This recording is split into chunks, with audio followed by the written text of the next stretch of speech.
ముందుగా ఇక్కడికి వచ్చినటువంటి ప్రింట్ అండ్ ఎలక్ట్రానిక్ మీడియా సోదరులందరికీ ప్రతి ఒక్కరికి పేరు పేరున జనగామ జిల్లా యూత్ కాంగ్రెస్ పక్షాన నమస్కారాలు తెలియజేస్తూ, అలాగే చేర్యాల, మద్దూరు, దూల్మిట, కుమ్రవెల్లి మండల్ పార్టీ అధ్యక్షులకు, వివిధ గ్రామాల నుంచి వచ్చినటువంటి యువజన కాంగ్రెస్ నాయకులందరికీ పేరు పేరున నమస్కారాలు తెలియజేస్తూ, అసెంబ్లీ ప్రెసిడెంట్ కర్క సంతోష్ గారికి, చేర్యాల టౌన్ ప్రెసిడెంట్ సన్నీ గారికి, అలాగే చేర్యాల మండల్ ప్రెసిడెంట్ సోదరుడు భూమణి బాలరాజు గారికి, మద్దూరు ప్రెసిడెంట్ బిఎం మహేష్ గారికి, దూల్మిట ప్రెసిడెంట్ ధరావత్ సుమన్ గారికి, కుమ్రవెల్లి మండల్ ప్రెసిడెంట్ ఎర్పుల రాజు గారికి, వినీత్ బాబు గారికి, జిల్లా ప్రధాన కార్యదర్శి అందే నాన్బాబు గారికి, అందరికీ ప్రతి ఒక్కరికి పేరు పేరున నమస్కారాలు తెలియజేస్తూ, ఇవాళ యువజన కాంగ్రెస్ ఆధ్వర్యంలో పత్రికా సమావేశం ముఖ్య ఉద్దేశం ఏమిటంటే, నిన్న ఈ 4 మండలాలు చేర్యాల, మద్దూరు, దూల్మిట,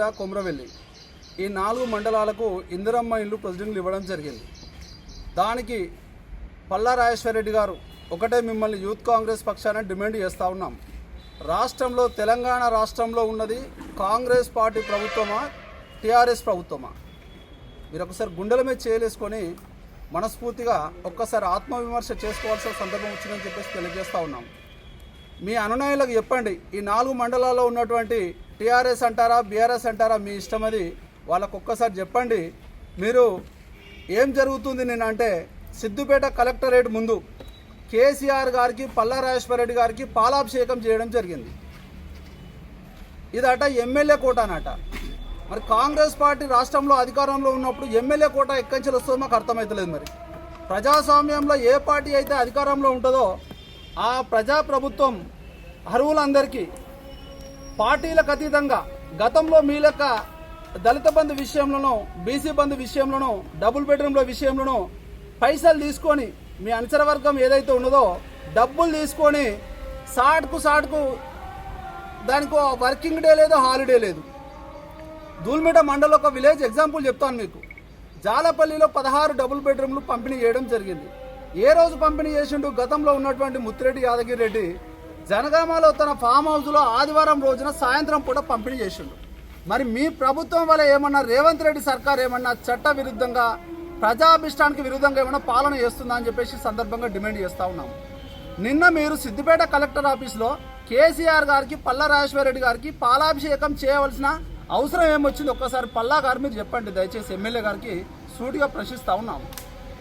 కొంతమంది అంటారు ఎమ్మెల్యే కోట అంటారు. ఎమ్మెల్యే కోట ఎక్కడి నుంచి ఉంటుంది? ప్రజాస్వామ్యంలో ఏ పార్టీ అధికారంలో ఉంటుందో ఆ పార్టీ ప్రజలకు అనుకూలంగా నిర్ణయాలు తీసుకుంటుంది. సంక్షేమాలు, ఏ సంక్షేమాలు అయినా కూడా అర్హులందరికీ పంచే ప్రయత్నం చేస్తుంది. అందులో ఒక అడుగు ముందుకేసి కాంగ్రెస్ ప్రభుత్వం బడుగు బలహీన వర్గాలకు, అలాగే ఉన్నత వర్గాల అంటే ఈబీసీలో, ఈడబ్ల్యూఎస్లో పేదరికం ఉన్నటువంటి ఎవరైతే ఉన్నారో వాళ్ళకు కూడా మినహాయింపు లేకుండా అందరికీ, అర్హులైనటువంటి అందరికీ సంక్షేమ పథకాలను అందించేందుకు కాంగ్రెస్ పార్టీ గతం నుంచి సుమారు రాష్ట్రంలో ప్రభుత్వం ఏర్పడి 18 నెలలు అవుతుంది. అప్పటి నుంచి ఇప్పటి వరకు చిత్తశుద్ధి కొద్దీ పనిచేస్తూ ఉన్నది. దీన్ని మీరు ఆలోచించకుండా ఒక చట్టసభకు మీరు చదువుకున్న వ్యక్తి అని చెప్పేసి డాక్టర్ పల్లా రాజేశ్వరరెడ్డి అని చెప్పేసి పెట్టుకుంటా ఉన్నారు.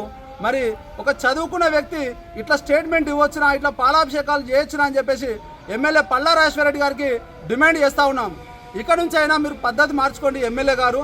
మీరేమైనా ప్రజా సంక్షేమం కోసం, మీరేమైనా ప్రజల సమస్యల కోసం, ప్రభుత్వం మీద ఏమైనా మీరు కొట్లాడి ఏమైనా తీసుకొచ్చిన ఫలితాలు ఏమైనా ఉంటే, మీరు ఈ ప్రాంతం కోసం తీసుకొచ్చినటువంటి ఏమైనా మంచి పనులు ఏమైనా ఉంటే దానికి మీ అనుచరులకు చెప్పండి, పాలాభిషేకాలు చేసుకోండి, ఇంకేమైనా చేసుకోండి. దానికి మాకు అబ్జెక్షన్ లేదు.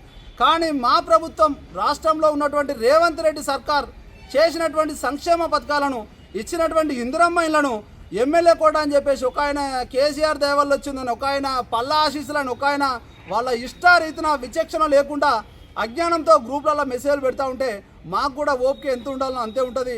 సహనం కోల్పోయిన తర్వాత మేము కూడా చట్టబద్ధంగా వాళ్ళపైన ఎలాంటి యాక్షన్ తీసుకోవాలో మేము కూడా మోయితామని చెప్పేసి ఈ సందర్భంగా తెలియజేస్తూ ఉన్నాం.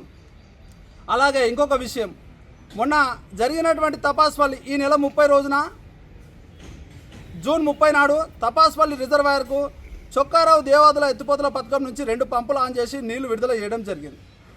నీళ్ళు వచ్చిన తర్వాత జిల్లా అధ్యక్షుడు ప్రతాప్ రెడ్డి గారి కృషి వల్ల తపాస్పల్లికి వాటర్ రిలీజ్ అయ్యిందని చెప్పేసి మా పార్టీ నుంచి గ్రూప్లలో అలాగే ప్రెస్ మిత్రులకు మెసేజ్ ఇవ్వగానే వెంటనే మళ్ళీ పల్లా ఆశీస్సులతో నీళ్ళు వచ్చినాయి.